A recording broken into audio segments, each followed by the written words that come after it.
This is Radio Sheridan, live from the historic Rogers Park neighborhood in Chicago. This is the show about whatever the hell we feel like. On the panel this evening, as always, we have Julie Newman, Charles Biosi, and yours truly, William Bermudez. Today we're going to get right into things with the quote of the week. This is something I noticed the other day. I have like a very small collection of old yearbooks, and one of the ones I have is the January 1949 edition of the Schurz yearbook. So this is from they have a lot of listings of random clubs that you would not expect to see in a school today. For example, the Etiquette Club is one of them. There's the Style Club, the Knitting Club. Is actually Style Club. What's the that? Style Club. Let me see what this is. This isn't the quote of the day, by the way. I'm just like flipping through this.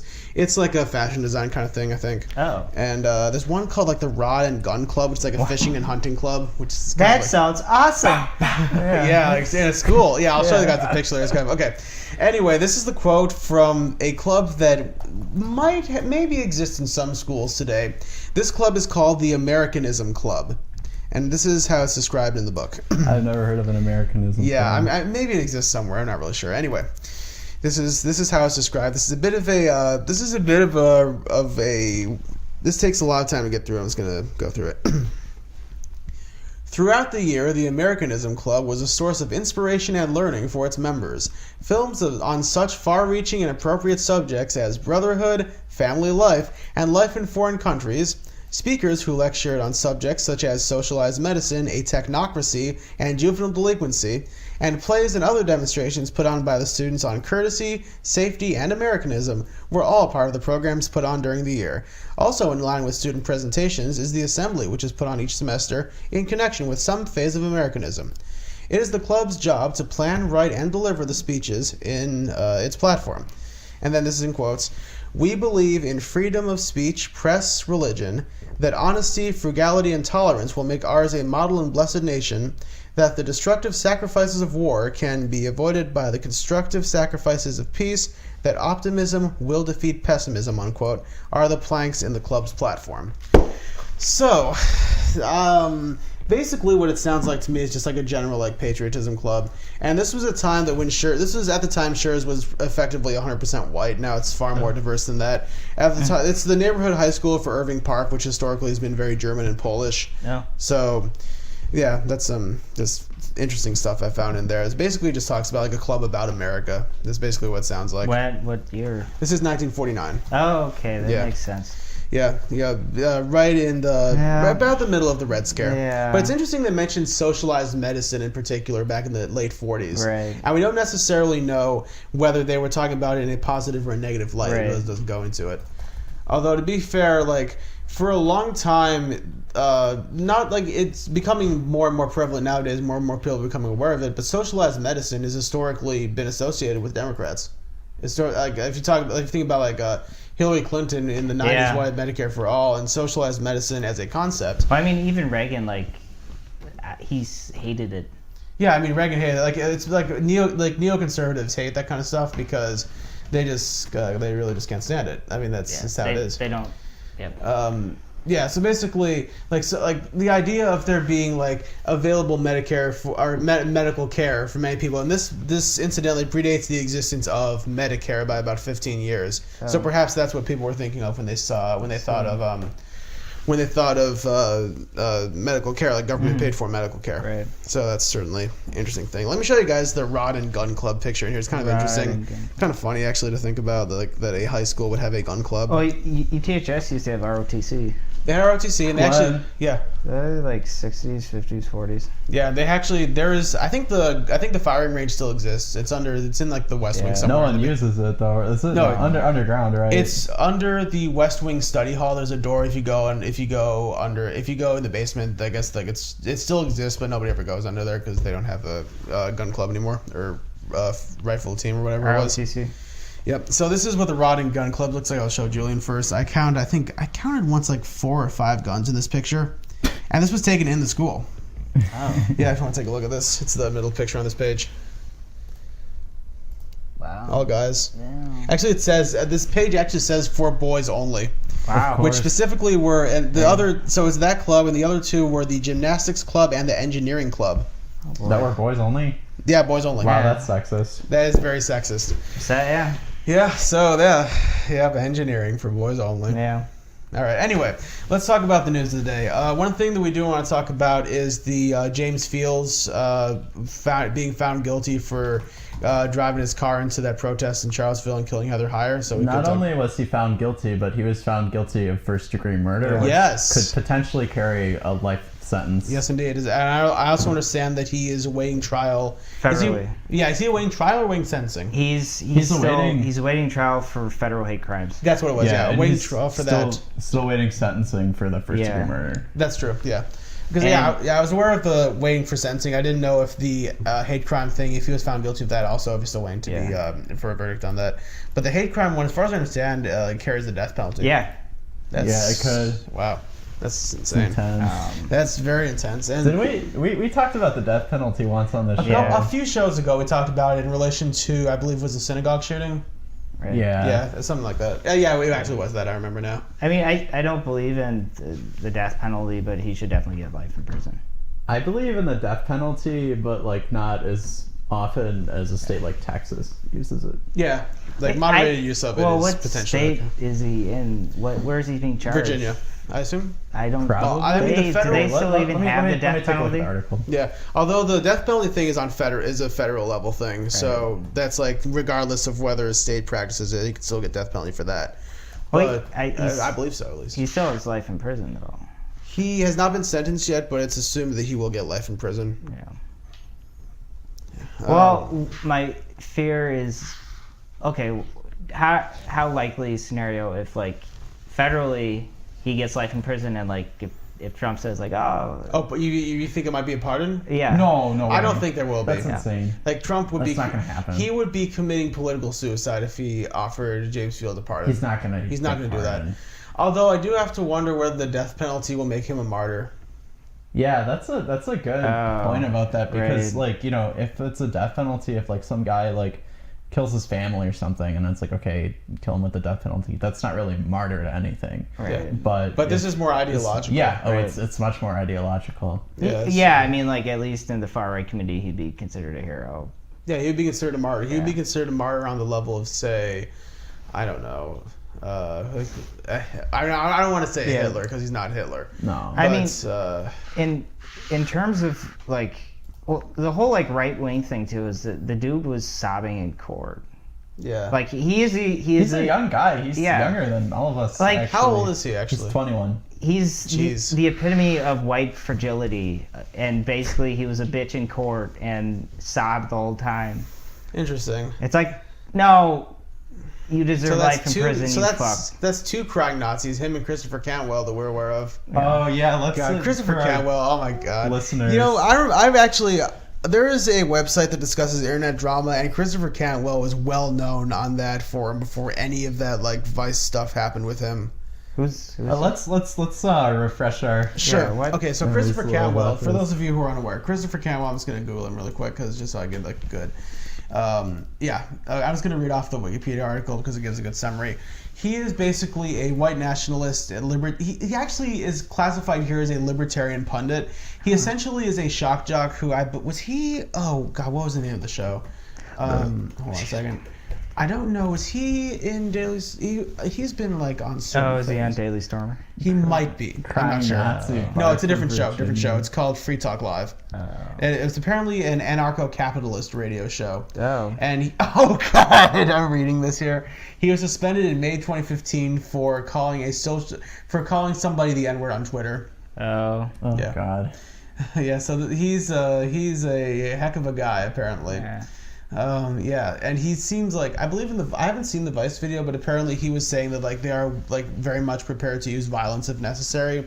However, after who is? I think this guy's too much. This guy's too much of a pussy to use any violence. Yeah, he's like, a fucking bitch. Yeah, he is. I mean, I gotta say, he sobbed in court. No, but this isn't Field. We're talking about Cantwell. Oh, okay. Cantwell said, that's what I meant. Cantwell has said before. Let me see if I can find the quote. It was related to this. Here we go. Okay, here's the quote regarding the rally. This was in the Vice News article, the Vice News video, a clip about it. In the video, it says, "I'm carrying a pistol. I go to the gym all the time and trying to make myself more capable of violence." He says, "We're not the aggressors." Yeah, this is the quote I was thinking of. "We are not the aggressors, but we're not non-violent. We'll fucking kill these people if we have to." Who is he referring to? The protesters, Antifa. Crying Nazi. Also, okay, so I'm on a Washington Post article right now. It says crying Nazi pleads guilty to assault during Charlottesville rally. Yeah. The thing about the Charlottesville rally, it's a bunch of white males that. It's a bunch of white beta males. Yes, but I don't want to I guess in the sense that it's men that they don't have. I guess, white supremacy goes in turn with misogyny. White supremacy misogyny, that's a common occurrence among that group of people. And basically, far-right people are a bunch of unsatisfied bitches that think life is so horrible for them, they're white. And they assume that they assume it's not their problem that their life sucks when it usually is. I agree, and I'm not trying to take away from that, but I'm saying the thing about that rally is it was bad in 2017, but in 2018 there was a lot, much fewer people from the right wing who showed up. Yeah. That's right. They did. Yeah, I forgot they did a first anniversary of it or something, or they did a second one. Yeah, in a way. The first one in 2017, it was kind of. I mean, I was personally scared by it, but it's it's a little upsetting to see that many right wing people. Even if they're these Nazis, if they're to see them all assembled, it's a very it's a very shocking thing to see it's the imagery from it was very shocking. Yeah. And that's the thing. I think most of them, because of the consequences that happened afterwards, they were too scared to come the next year. Right. And there's definitely a step in the right direction. Yeah. They were scared basically back into scared back into hiding in a sense. Right. Yeah. I will say that the thing about Antifa, I guess. The idea of it, I agree with, but they were formed in the 1940s to resist German fascism. And I feel like they would be a lot more acceptable and appealing if they didn't come to rally or protest with the intent of committing violence. Because a lot of the time they do that. I'm not a fan of Antifa particularly either. Those people the one thing that I do have in common with Antifa is I hate the right wing people, as everyone should, I think. Yeah. But it's their tactics, they're hypocritical. It's they can if they're this James Fields guy killing a protester, it's horrible, and it is horrible. I agree. But on the same hand, it's haha, it's so funny to punch a Nazi and all that stuff. It's what kind of message are you sending there? Just a second, guys. I'm not getting any signal. Can one of you guys check the stream and see if we're getting sound? Because I'm not seeing anything on the mixing. It says we're on air right now. It says we're on air, but I don't know if we're getting sound. If you want to just listen through there, hold on a second. Okay. Can you flip back a few seconds to see if we are?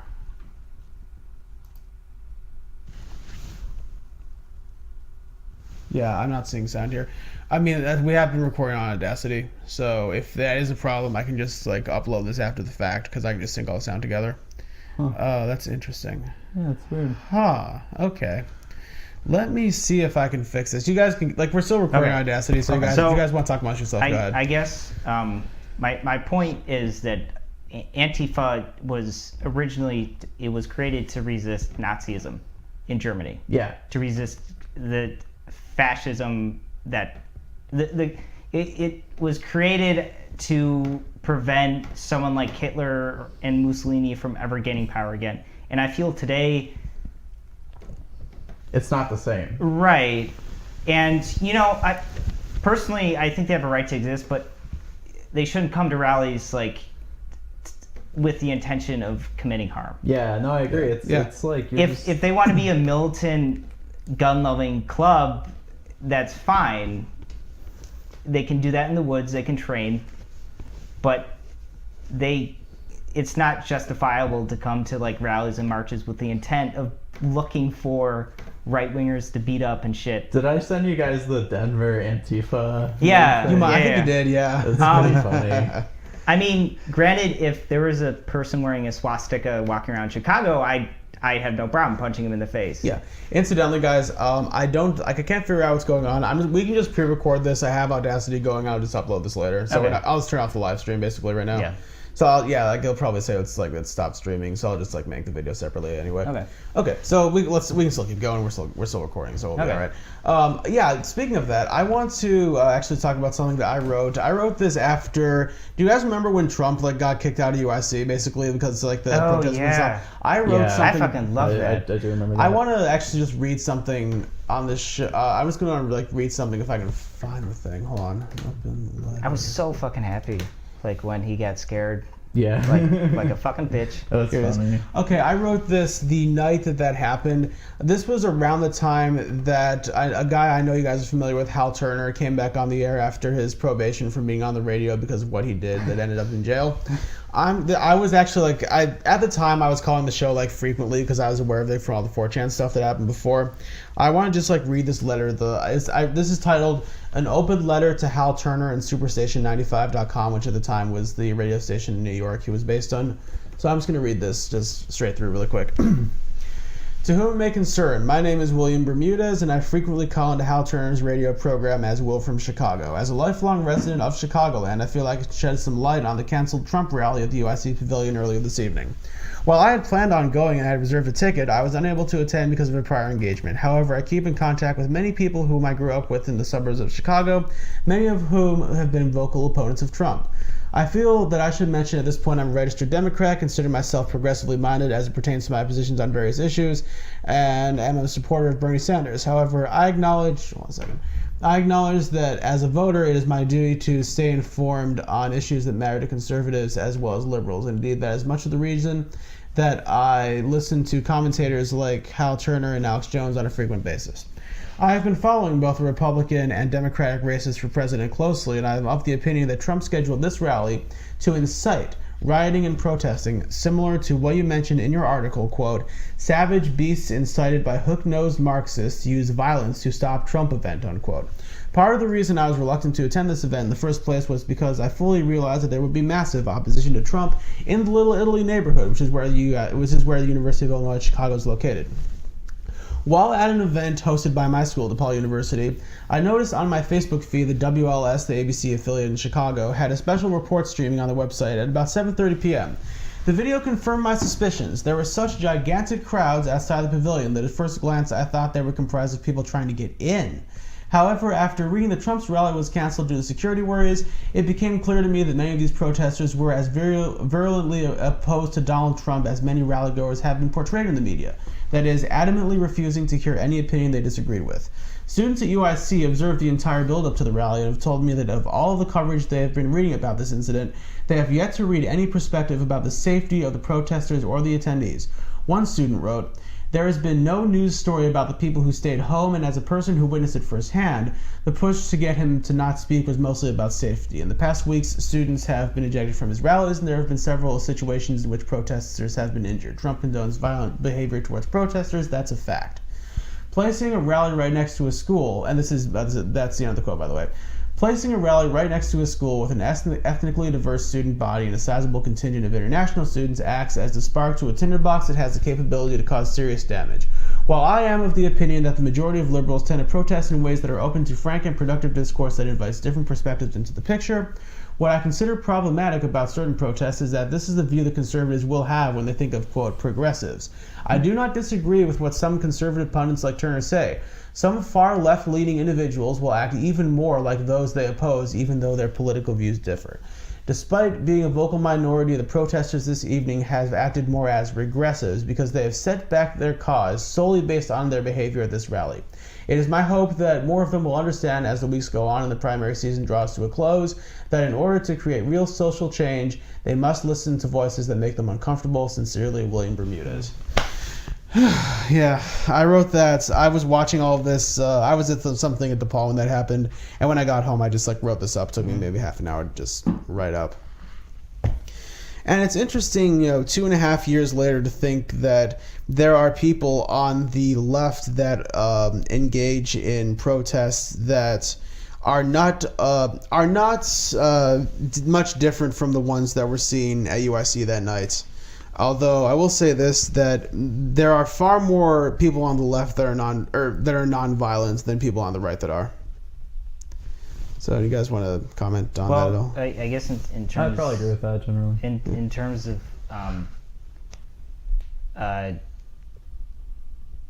I guess 2 points is like one, in the grand scheme of things, I don't think it's wise to equate left wing and extreme left wing and right wing because well, it depends in what context. In the U.S. in a U.S. context, internationally, in the context that historically right wing has always been.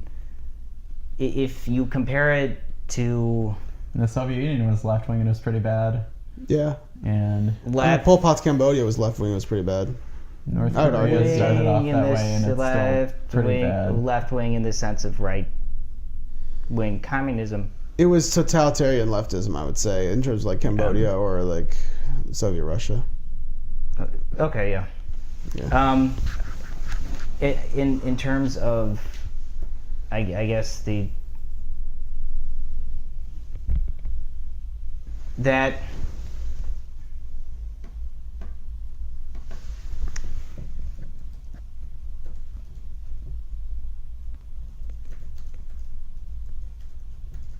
I guess in terms of right wing,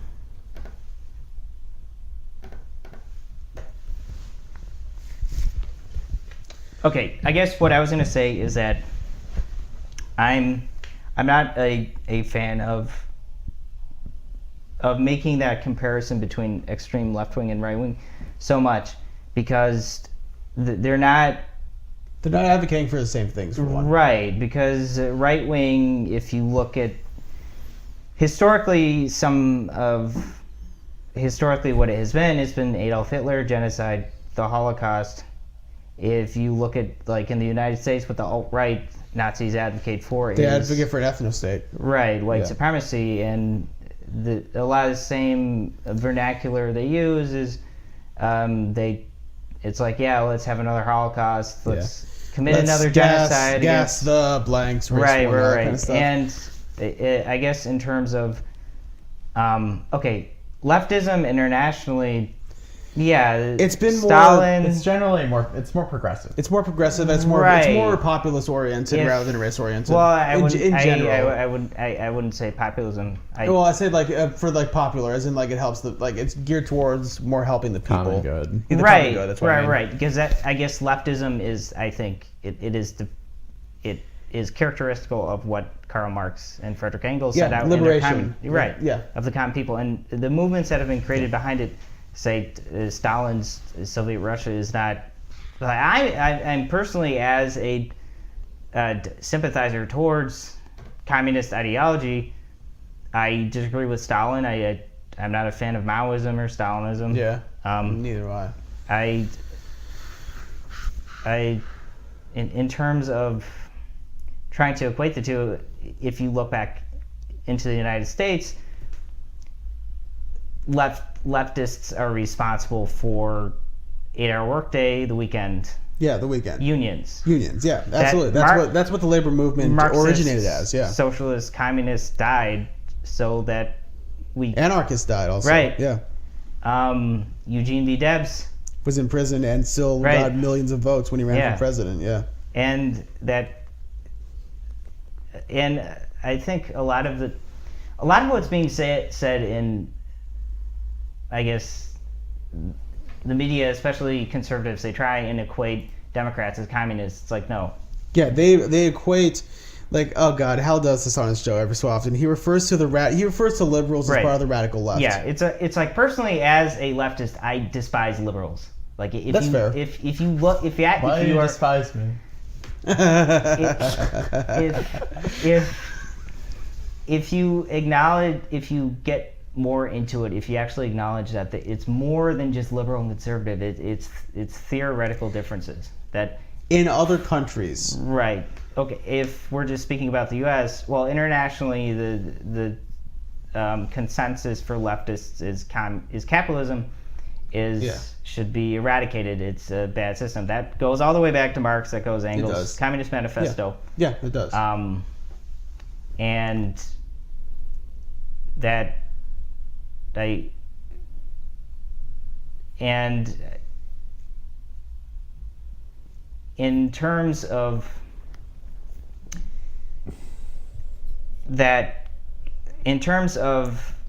Antifa and leftists actively seeking violence towards people, I guess for leftists initiating violence first, that I don't advocate for that. I guess it goes again back to the original the people who first characterized leftist thought, critical theory, is Karl Marx, Frederick Engels. There's nothing in the Communist Manifesto that says kill your own people, put them in concentration camps. Right. Yeah. All they were talking about They're talking about theory mainly. Right, liberation. And if you want to extend Marx beyond his critiques of capitalism and look at where he stood politically, he formed the Communist League, which was an internationally based political party. Yeah. It's the whole idea behind that was international liberation of the working class. Yeah, it was to influence. Am I correct in saying it's sort of to influence existing political systems towards a more liberation-based ideology? Right. Well, in terms of the Communist League. Right. The Communist League was to advocate the ideals of the Communist Manifesto, which were to overthrow capitalism, set up a dictatorship of the proletariat, and then introduce socialism into society. And from there, you move towards a communist. I disagree with the overthrowing and setting something else up, because that creates a power vacuum for one. Something else worse could happen. Yes, it creates a power vacuum, but also if you're in a country where there's a huge wealth disparity, then it might make sense to do. If it's like Mexico, where either you're filthy rich or you're dirt poor, then that can cause major problems. Yeah, if it's like Mexico, or even somewhere that's more extreme, like Africa, like some countries. Some areas of Africa are like that too. But if you're talking about European countries, Western countries, even East Asian countries at this point, I don't think it's viable to overthrow and set something else up right away with it's not. I don't see it. Well, if you're talking about the overthrowing capitalism, something you should acknowledge is that Marx meant it at an international scale. The slogan of the Communist International was "Workers of the World Unite." Yes. That is the slogan of the Socialist Party. Yes. That's the idea behind leftists' political groups, is internationalism. When you mentioned the term earlier, dictatorship of the proletariat, how did the bourgeoisie fit into that? Marx's idea is that it's a society in which it's a classless. It's a classless society. Yeah, it's a classless, stateless society. I don't think there's any good way to do that, though. There isn't. I think it's especially not a stateless society. Feasible. Yeah. Well. Yeah. It's right. Well, it's a very theoretical political system. That's theoretical, yeah. And if you study the Communist Manifesto, the stages to reach capitalism, it starts with primitive communism, which, if you look back at traditional societies, indigenous societies are communist. They're communal, yeah. Yeah, they're communist societies. From there, you have feudalism, capitalism, socialism, then communism. So it's almost a bell curve, kind of. Well, it goes from communal. It's stages. Stages, yeah. But when I say bell curve, I mean it starts and ends with communal organizations, right. And in the middle is a very much stratified capitalist system. But yeah, what's this? Okay, it sounds like I'm heavily breathing. It's actually just the cord of the mic getting into this. I gotta move this thing. All right, there we go. Anyway, I guess my last points on it is that the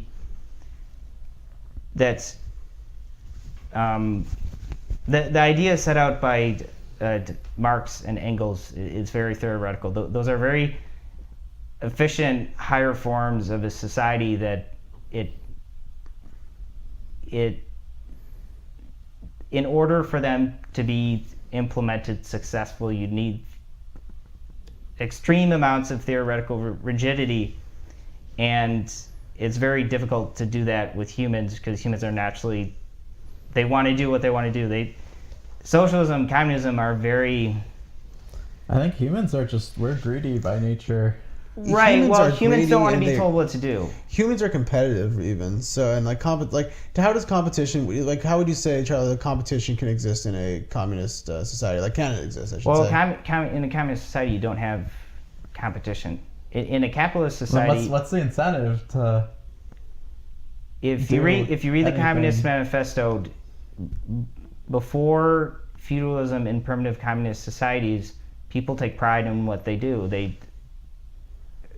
If you don't incentivize people with money and you allow them to do what they want to do, if they take more care in it, that instead of an economic system based on a monetary value of something, it's based on the work people put into something, its meaning. It's dialectical materialism. That's true, but I don't think in the modern world it's very realistic to say that it's. I just don't think it's a realistic premise to try to incentivize people to do stuff without money in any form.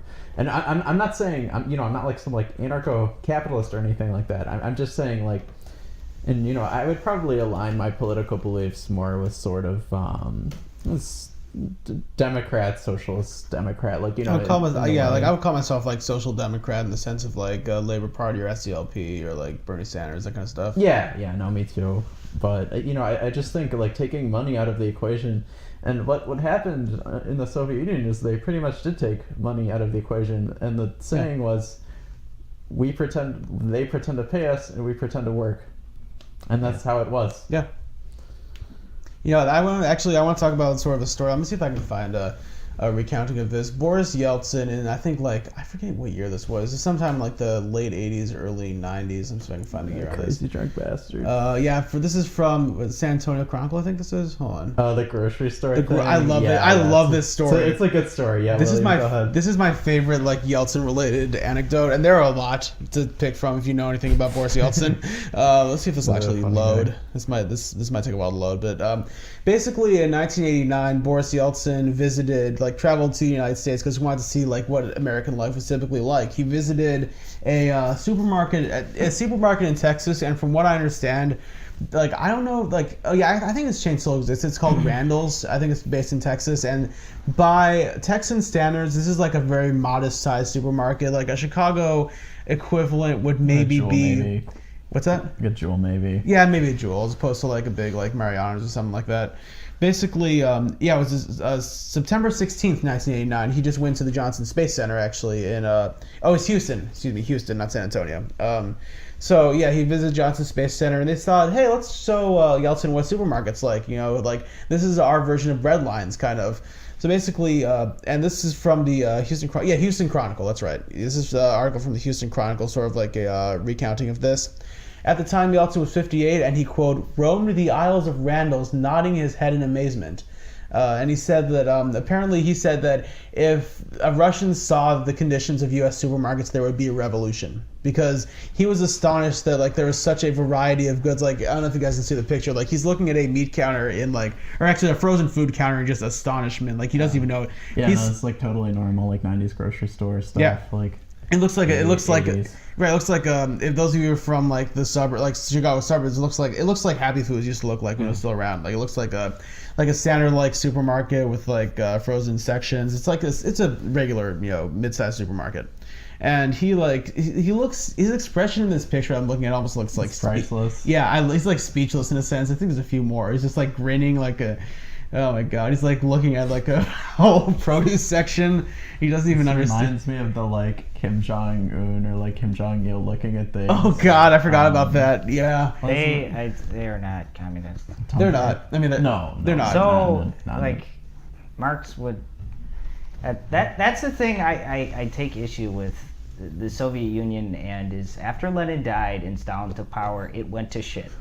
And one of the earliest criticisms Trotsky has is you will not, after when Stalin took power, it never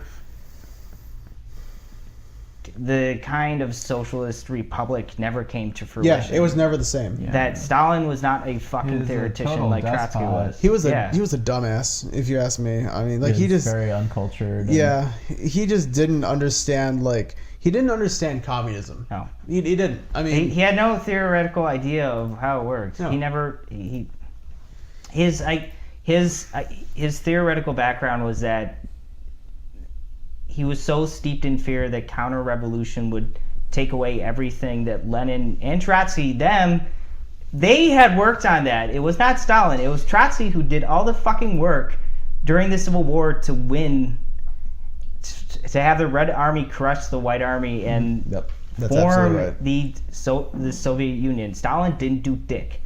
Okay. And yet he became the successor.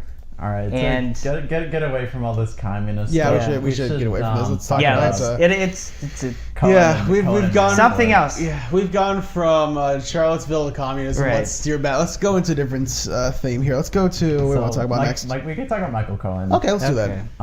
And maybe Manafort too. But so basically, the deal with Michael Cohen is that today, pretty recently, in the last few hours, actually, the feds have come out and said that he is almost certainly going to get prison time. Yeah. Oh. And I think the sentence he's kind of looking at is like 63 months. Yeah, it's modest like compared to what some people think. I mean, how would that affect Trump in a way? Well, just the association. I mean, he was his lawyer, like his, he's a fixer. Like, it's the guy who was. Well, I mean, I think all of so far of Trump's top people. Like, if you think about Manafort and Cohen, and I'm trying to think who else. Those guys too, at least. Both of them have definitely they've flipped. They're like trying to save their own asses because they have families to worry about. Yeah, and whatnot. They're not. They're not like Trump's. They're not going to be cleaning Trump's toilet anymore. They're not on Trump's team anymore. No. They're trying to save themselves at this point. Yeah. Had this been a year ago, they would have trusted the plan to use like a more like dystopian form of speech. Right. They were thinking, okay, Trump's going to get us all out of this. He's a smart guy. So they thought. I should say. And they would have assumed that they're going to get off scot-free because they didn't really fuck over. They didn't fuck over anybody rich in a sense, or except maybe for like fucking over Hillary Clinton by denying her the presidency. But that's another kind of issue entirely. I've been pessimistic since the word go about the chance of Trump getting impeached. But honestly, he's not going to get impeached. He might. I don't know. Nothing stopped the Trump train now. Like, he's a bus, there's no such thing as throwing the bus under the bus. You can't throw a train under a bus. I mean, you can, but it's pretty difficult. That might be I mean, Trump's business ventures, he's had stuff built that has been built by non-union labor and that he sold his name to. He sold the naming rights to while not necessarily owning the building. Right. Charlie, can you talk about how your grandpa's architect firm got? My grandpa's architect firm did some work for him. What's the name of it? O'Donnell, Wicklund, Pigozzi, and Peterson. It was the largest architectural firm in Chicago at one point. But they did some work for him in New York, and Trump never ended up paying. Wow. Damn. Fred Trump or the Donald? I think it's... I could look this up. I think it's... Yeah, look it up. I'm not quite sure. Okay, Trump, and it was Donald Wicklund, Pigozzi, and Pearson. Yeah, I mean, the shit Trump's gotten away with in New York, I don't see him getting impeached. He's a slimy fuck. Yeah. He's an eel. Why am I not getting service? Hold on a second. Why is there no internet here? Okay, I think we'll be okay. For some reason, I'm okay. Here we go. Oh, is it where is the Trump? Okay, I found like a couple. Wicklund. Okay, I misspelled it. Okay. Yeah, Wicklund. I spelled it Wicklund, but it's Wicklund. Okay. I found a couple things. Did they sue him by any chance, or Yeah. Okay, because I found something. Oh, I see what they did. Okay, hold on a second. I think it just mentions them incidentally. It uses the word Trump as a verb as opposed to actually being about Trump, like Donald Trump. Well, let's see if I can find. I mean, I'll take your word for it. He screwed over a lot of people in his time. Yeah, I'm sure. But I just wanted to see if I could find like specific details about that case, but whatever. But yeah, that's pretty strong. Like he fucked over a lot of people. Like he just like would like not pay and just sick his lawyers on people to like not, to get out of pay and stuff. God. Yeah. I mean, there's an outside chance that Trump will not finish his term. I think at this point it is becoming more and more unlikely by the day that he will get reelected. However, I think there's still a chance because I think a lot of people, if an impeachment doesn't come by the election, they'll assume that if there's no impeachment that Trump did nothing wrong. I think like a lot of people that are ignorant of the news are going to think that. So they'll assume that like that there's nothing wrong. They'll assume there's no collusion because he's still in office. So they're going to vote for him because they think he's an honest guy. It really confounds me how people can still support him after all of this.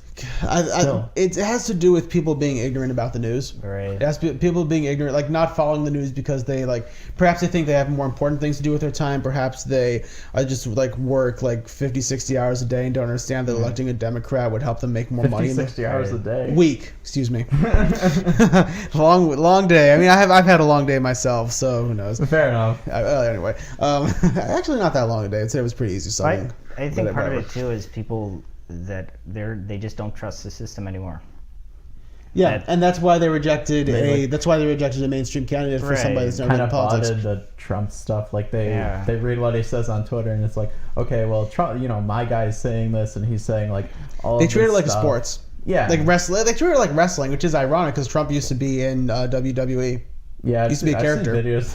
God, it's so funny. I remember watching WWE back in the day, like back in like 03 and 04, and Trump was actually like a character. It was funny as hell back then.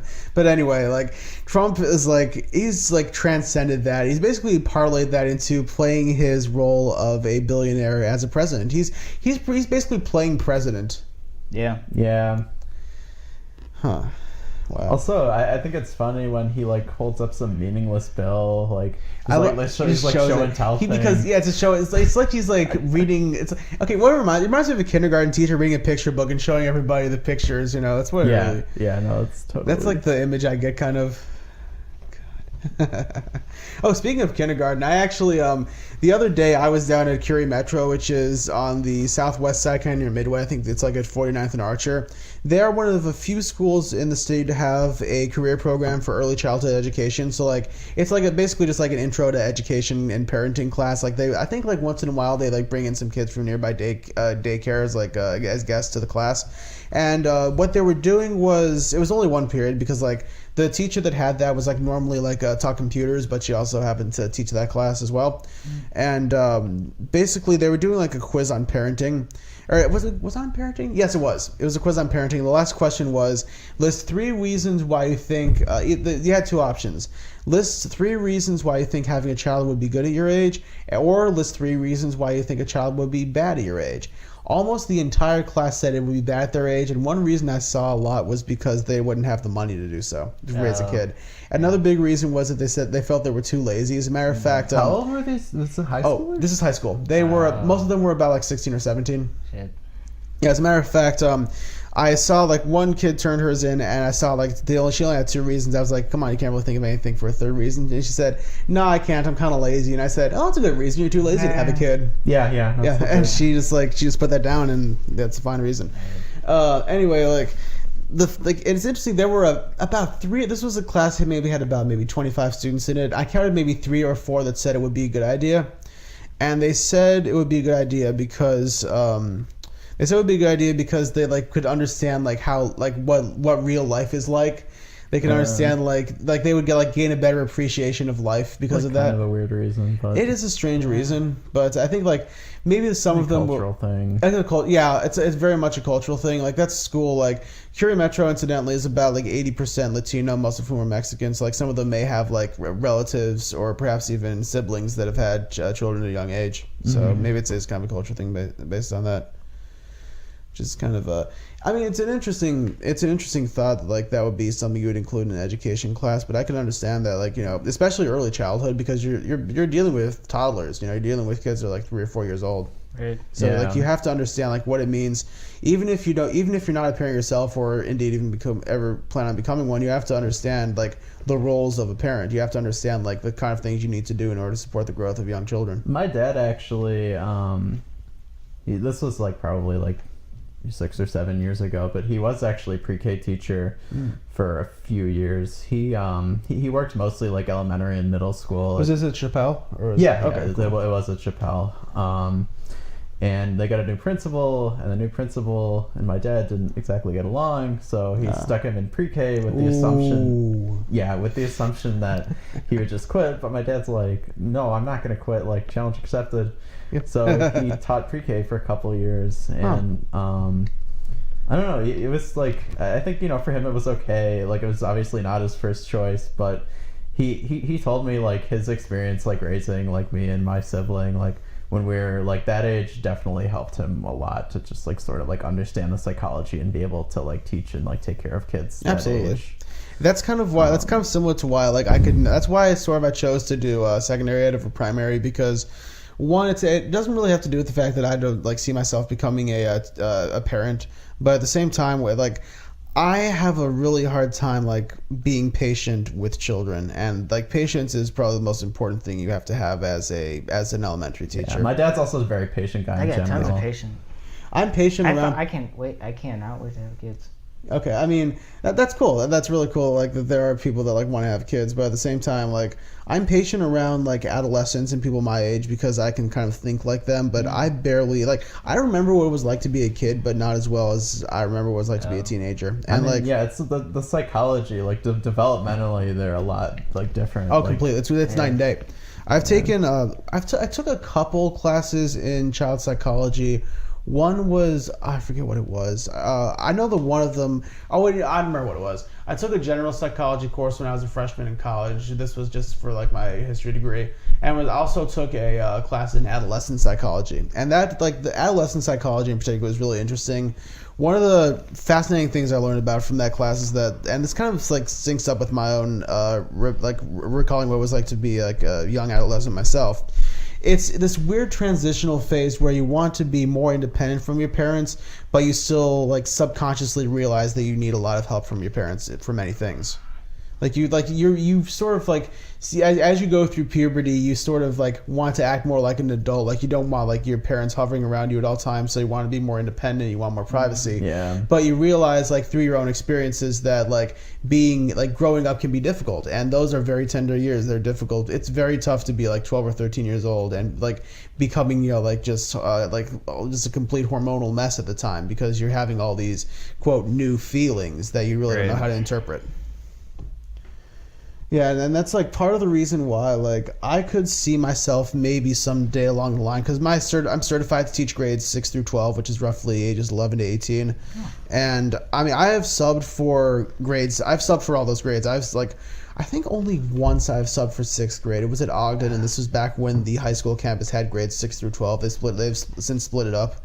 But like now what they do is, since they have 3 buildings now, they have grades K through 4 at the Ogden campus, grades pre-K and 5 through 8 at the former Jenner building, and grades 9 through 12 at the former Carpenter building. So they now I haven't been a Jenner yet, but I sub at Carpenter a lot, and basically it's just like high school. It's Ogden High School basically.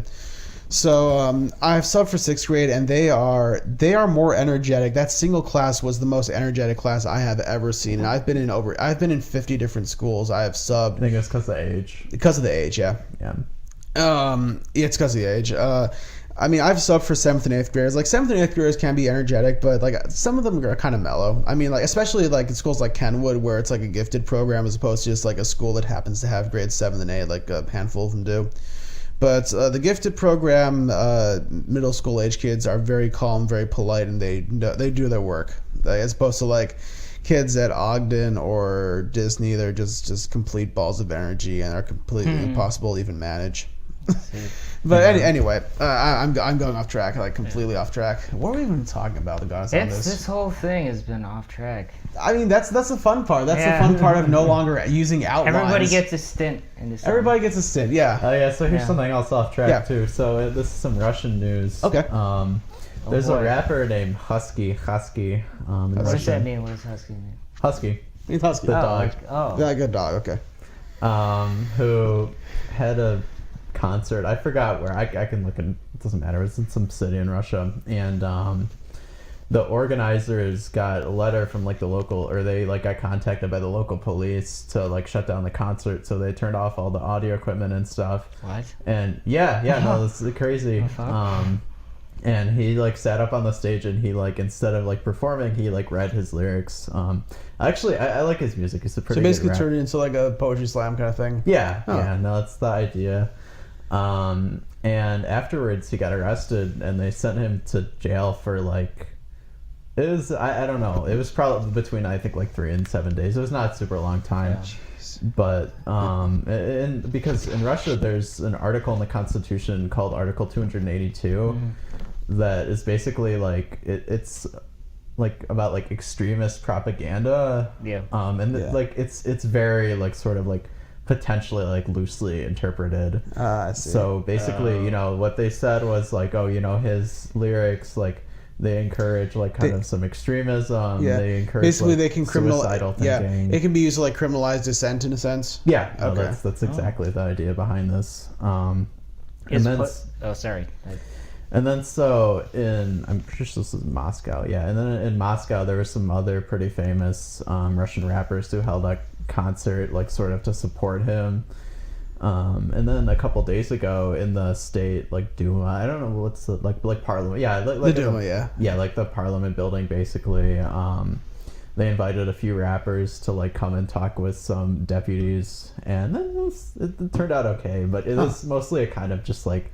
Is it a token gesture, maybe? Yeah, no, it's a totally like token gesture. It's a weird situation over there. But yeah, that's something that like there would be like literally mass protests if something like that were to happen to like Chance the Rapper or something. Yeah, any U.S. rapper. Yeah. Is Pussy Riot still? Is that still a thing? Yeah, Pussy Riot. Are they like dead yet, or what's happened to them?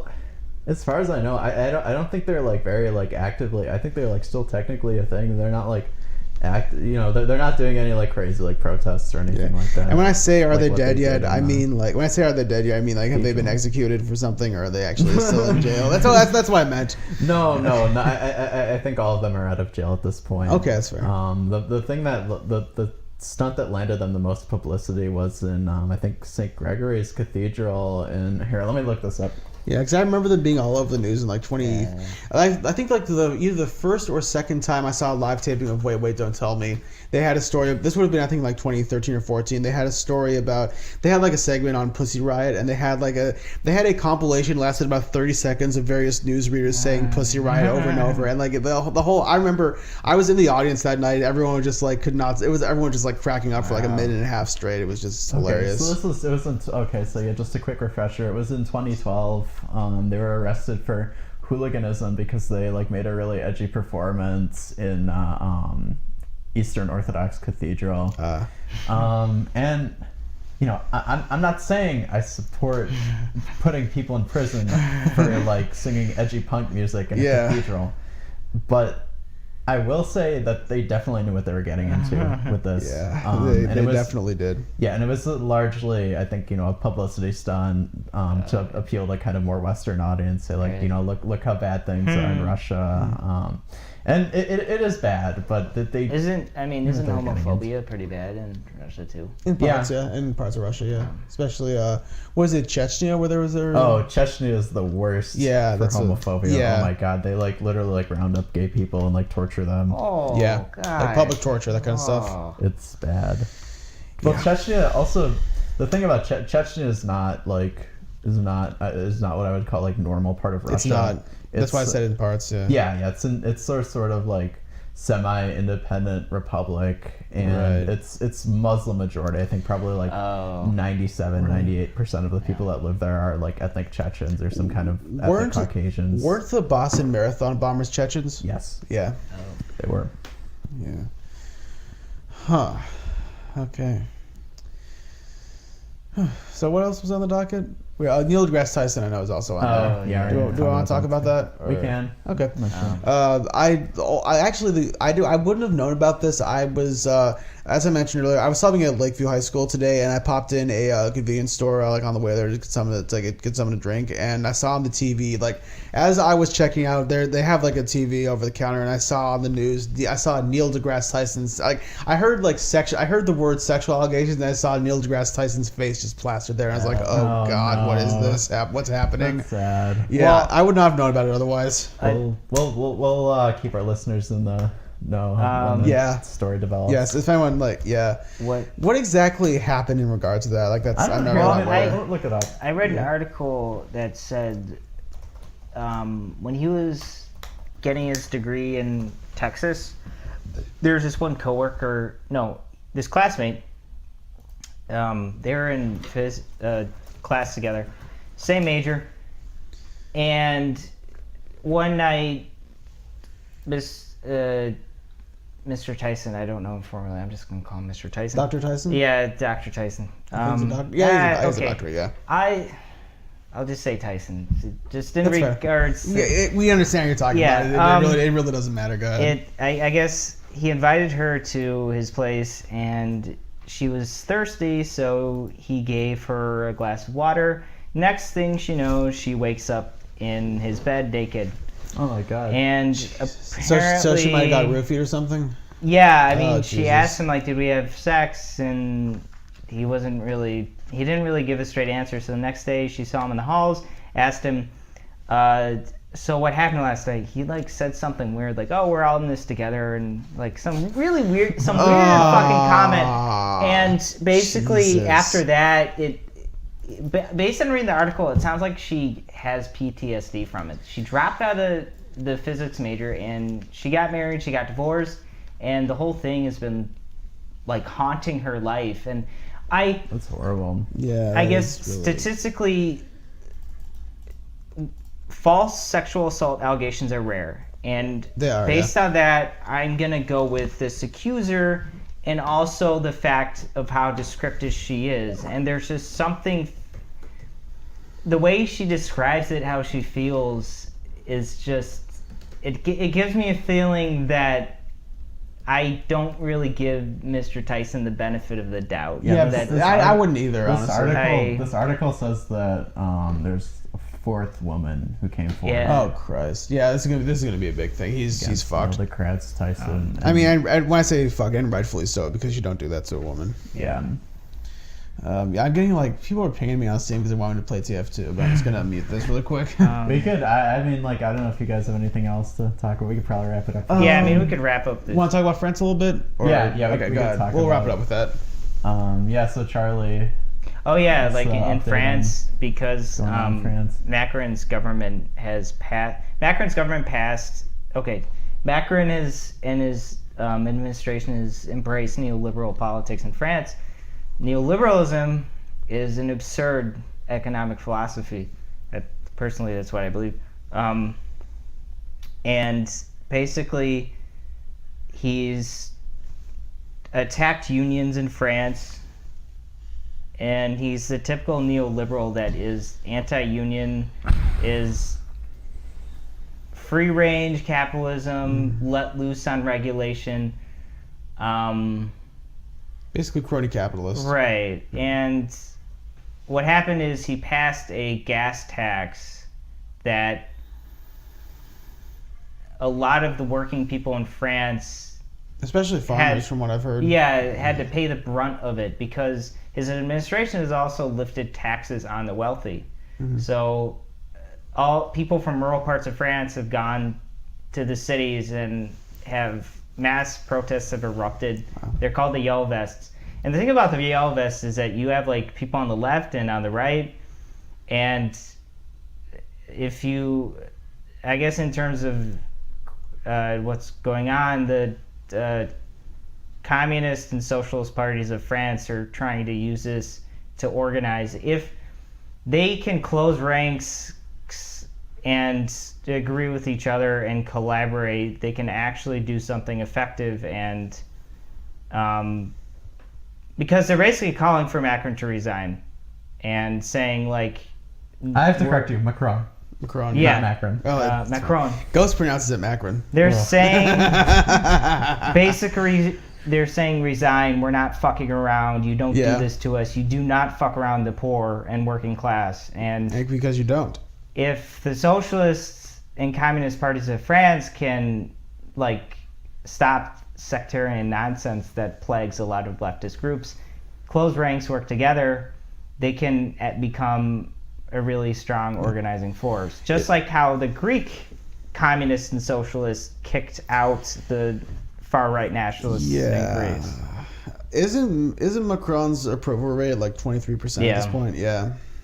Which is like, I mean, Trump's is like in the low 40s. It's like perennially in the mid to low 40s. That's funny. Yeah.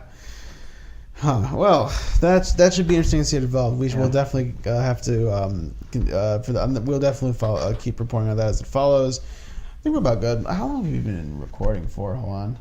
Definitely over an hour. Hour 5. Yeah. Okay. Not bad. Okay. So, without any further ado, I guess that will in fact conclude this evening's edition of Radio Sheridan.